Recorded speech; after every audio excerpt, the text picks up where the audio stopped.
so that you can understand some of the implications for the broader selection of a model scope, and some of the models we'll be examining in this class. It's my hope that late in the term we'll return to this discussion of the modeling process and all its different pieces in a more substantive way. But right now, I'm just going to talk about a few basic aspects of the modeling process with a particular highlight of the issue having to do with setting the model boundary and having to do with establishing a set of principles when building up a model that will help you avoid getting into trouble. Okay? So we're going to be coming back to this issue of the modeling process, coming back to this issue of the ways in which we evolve a model over time and the various stages of this process at a time where we have a greater maturity in understanding what goes into a model. I'm just going to make a few high-level remarks that I think will be helpful. And unfortunately, we're dealing with a truncated screen, and we'll have to bear with that. So the modeling process I'll be talking about here is typically conducted within an interdisciplinary team. We're typically working of necessity with people from a variety of backgrounds who will inform different pieces of a model. A model like we saw last time, a model such as that, you would typically need to bring to bear people who are experts in aspects of infection, correct? People who are experts in how people mix together in the population. So clinicians on the one hand who understand how infection occurs, people who are sociologists perhaps who understand how people mix together, and they would need to be brought into a modeling process. It's very rare that you find a model that goes very far if it's just formulated by people purely from a technical background. The model typically undergoes a process of refinement over time where there's iteration involved. And one of the insights that's come from decades of modeling is the fact that often it's the modeling process itself, rather than just the simulations using the model that's created, that offers the greatest value. It's the fact that we're thinking through the implications of our actions. We're thinking, what do we know, what do we not know with this model? So in this process, we'll be talking about in greater detail later in the term. Typically, we start with a fairly qualitative problem conceptualization. We start with a conceptualization of the underlying problem that's rougher and that's described in a more qualitative fashion.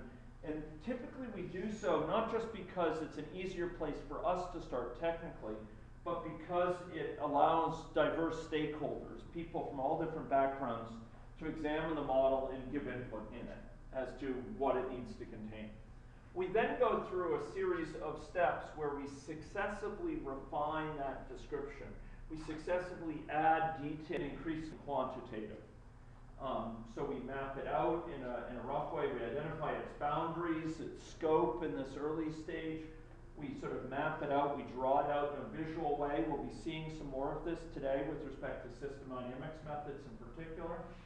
And then we go on to the stage of model formulation, this stage where we're actually formulating a precise, quantitative specification model to the point that we can use it to perform simulations.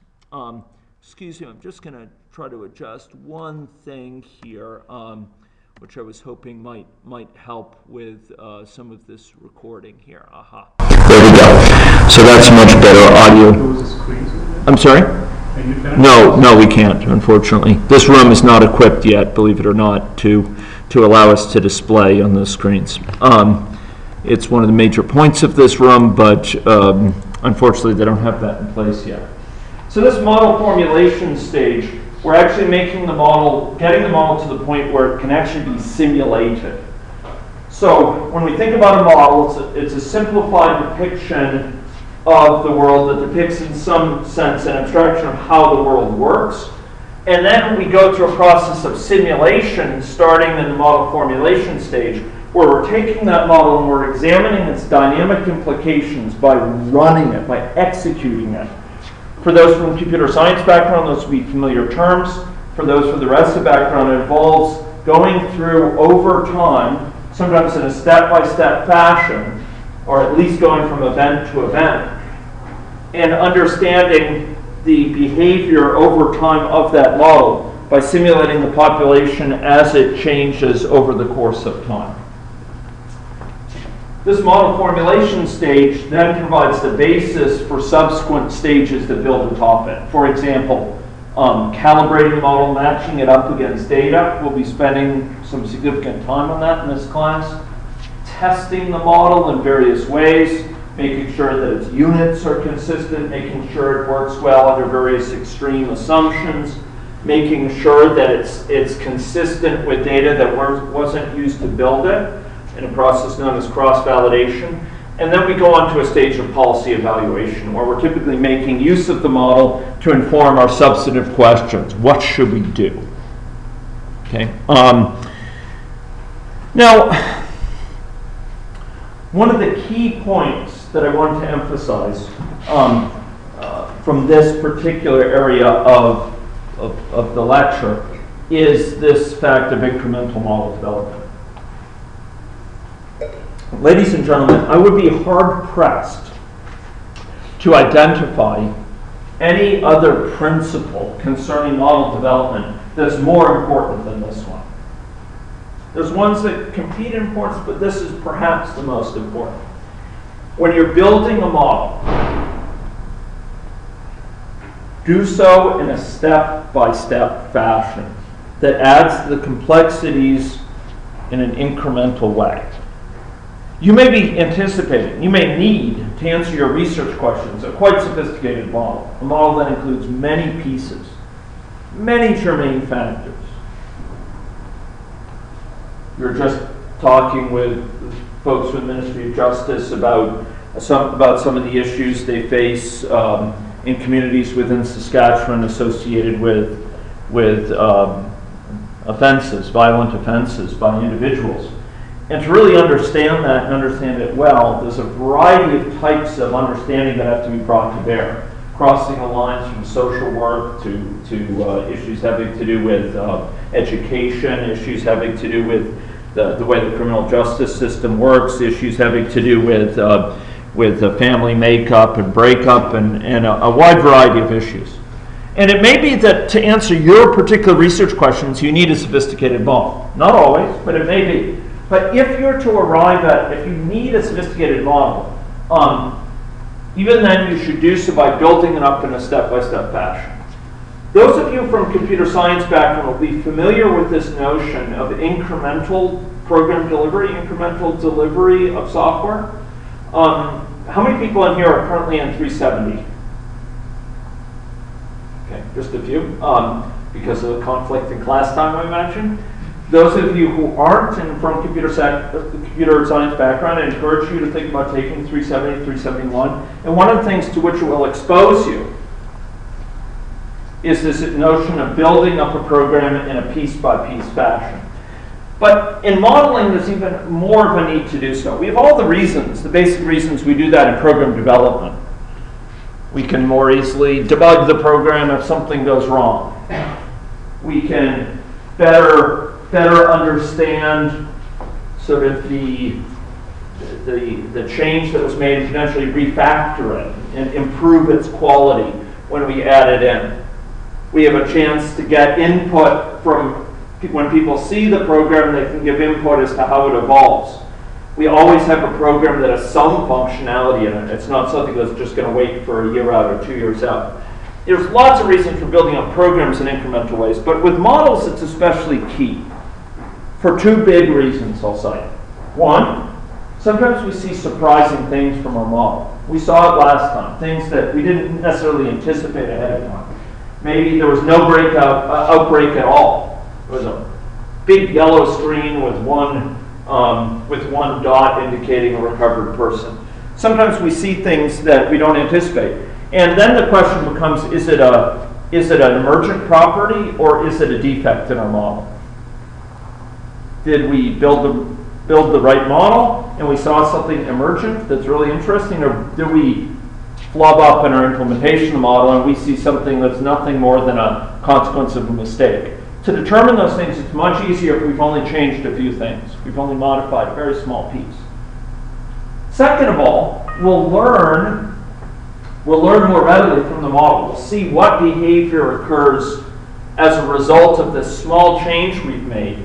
We may see a very interesting behavior, or maybe it's a very real emergent behavior we recognize from this model, something really interesting. And now we know what particular change in assumption, or what particular change in model structure caused that. We can better understand, if we build up to a big model, we'll know the various patterns we may see, various aspects of its output may be coming from. We know when they came in because of this feature or that feature. Thirdly, well, often when we add this feature into the model, sometimes we'll learn something about the external world that causes us to change what we think our priorities are for the model. So you may end up a year from now, 2 years from now, with a very sophisticated model, but it will be a different model than you would have anticipated ahead of time if you had sat back before doing any modeling and say, what should we build? It'll be a model that's informed by learning along the process. So building models up over time is extremely valuable. And one of the most valuable things you can do when you change a model is you compare it against the previous version in terms of its output, in terms of its results, and you learn something from that. Sometimes you even disable the new features and just make sure this new model still replicates the old behavior. You haven't broken anything, and then you turn them on and run these things, okay? Not infrequently, just like programs, these incremental versions can be shown to stakeholders and produce insights that inform the next step, sometimes because of stakeholder feedback. So if you're working with external people, often those not directly involved in the modeling, they can get a lot of insight sometimes from these incremental versions, and they can sometimes shape your sense of what the priorities are based on that. Okay, I've listed here a bunch of benefits of incremental development, and I'm not going to go into them because we want to cover some additional ground today on system dynamics.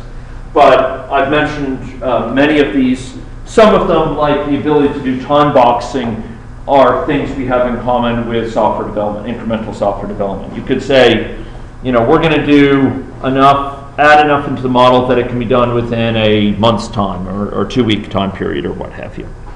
Okay, so this is one of the major points I wanted to emphasize, incremental model development. Building up a model piece by piece by piece by piece enhances your flexibility, your capacity to change direction based on your learning. It builds stakeholder confidence because they can see it taking shape.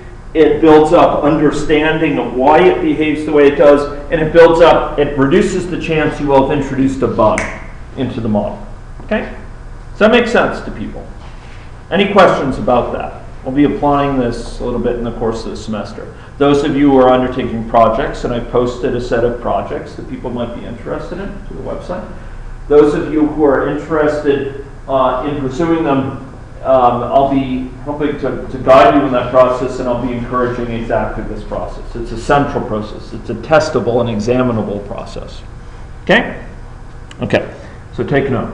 Okay, so let's go on and talk about some additional features. One point is that many people view in the model development process, one of the key benefits of performing the modeling is not just getting a model where you can run it down the road, but it's evolving how we think about a situation. And this is going to be a big emphasis and a big theme for today's method, namely system dynamics. We're going to be seeing that this is front and center part of the sort of the system dynamics methodology approach philosophy. Okay, I'm just going to flip through some slides. We're going to probably come back to this material late in the course, so I don't want to go into it in too much detail. I just want to highlight a few general principles, like the one of incremental development. Another is what we call in software development the Agony Principle. How many people in here have heard of the Agony Principle? Y-A-G-N-I? No? You ain't gonna need it. You be cautious in what you put into the model. This is particularly key for agent-based modeling. Agent-based modeling, you can put lots and lots of things into the model very readily, very straightforwardly. The limits on the mechanisms are difficult to find. So you can very easily add things in very readily to the model that don't add a lot to the insight. You need to restrict yourself. You need to exercise restraint as to what you add in for several reasons. One of them is a reason of ability to understand the model. Another is ability to complete the modeling project within a timely fashion. Another one is this issue of identifiability that we'll be talking about in the calibration context. The more things you add to the model, the more moving parts it has, the more assumptions. It may be harder and harder to pin that model down in a definitive way as to the value of parameters that aren't that well known with the available data, with the available understanding. So the more you add in, the more complicated your hypothesis about the world becomes, and the harder it is to cross-check it, to falsify it, to undercut it with actual data.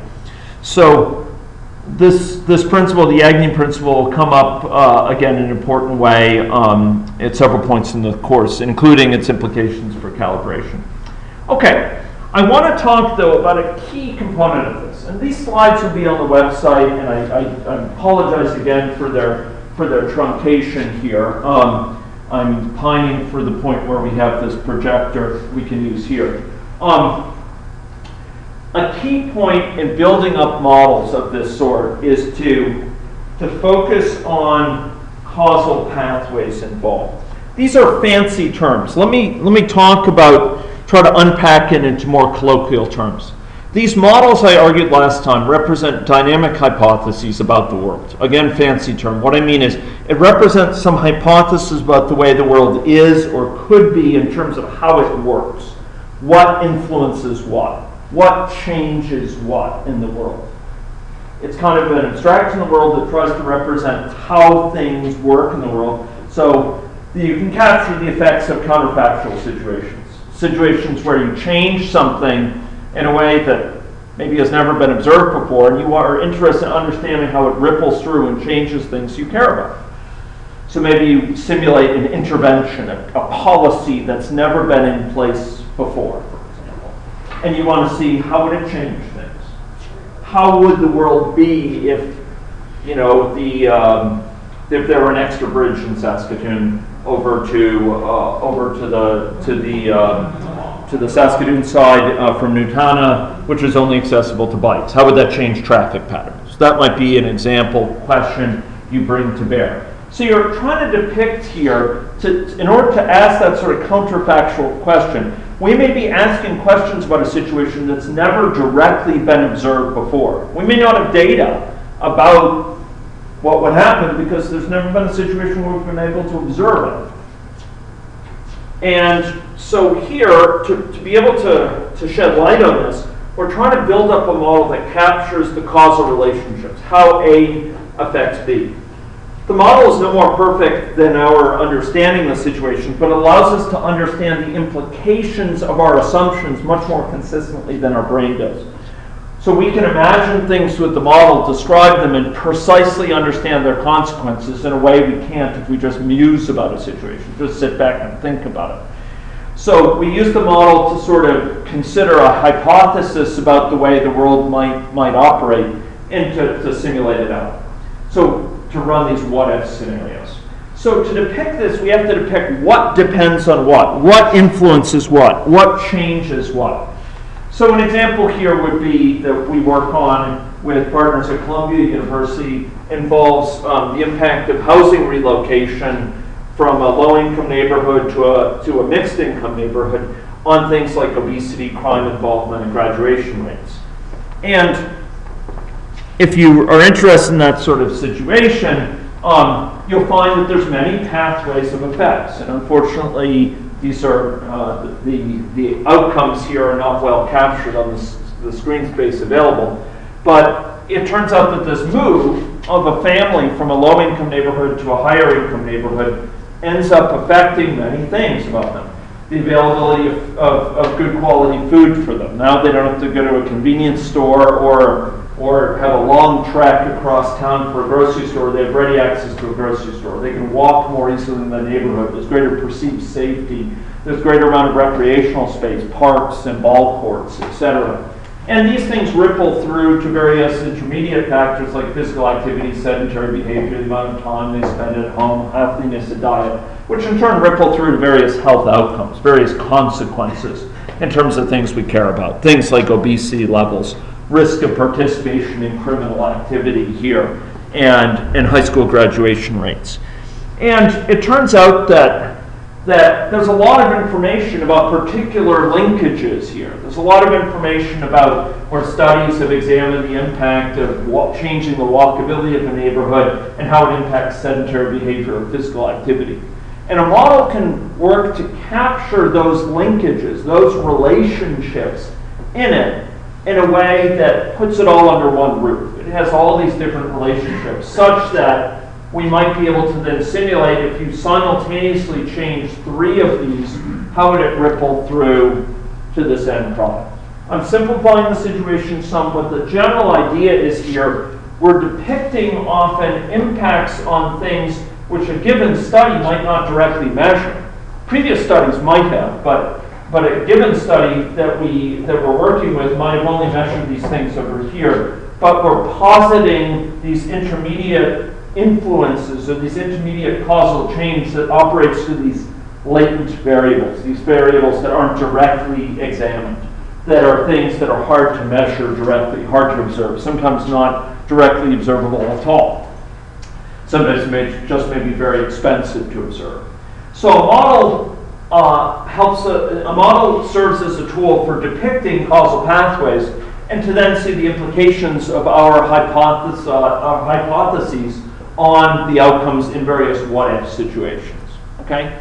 So we're depicting ways A affects B, and B affects C, and B affects D in a way that allows us to then examine, okay, if you were to increase A by a certain amount, how would that ripple through? Now, as I say, I'm simplifying things greatly. As we'll see today, in just a few minutes, some of the most interesting factors are ones that involve complex interactions here, feedback loops, interactions where A influences B influences A again, and that are hard to fully tease out. So I'm going to leave my comments at that point just by noting that typically with these models we are depicting how the world works involving both observable factors and factors that are difficult to observe but may be very important causally. They may be very important in changing the things that we do observe. Why do we do that? Because we want to reliably be able to ask counterfactual what-if questions. Questions that are about situations we've never seen before and see the consequences. Does that make sense? Okay, good. So those are just some preliminary comments. I'm hoping that we'll come back to that slide deck at a later point. But in today's lecture, I wanted to talk about system dynamics modeling and give you an introduction. Okay? So what I'm going to do here is I'm going to divide this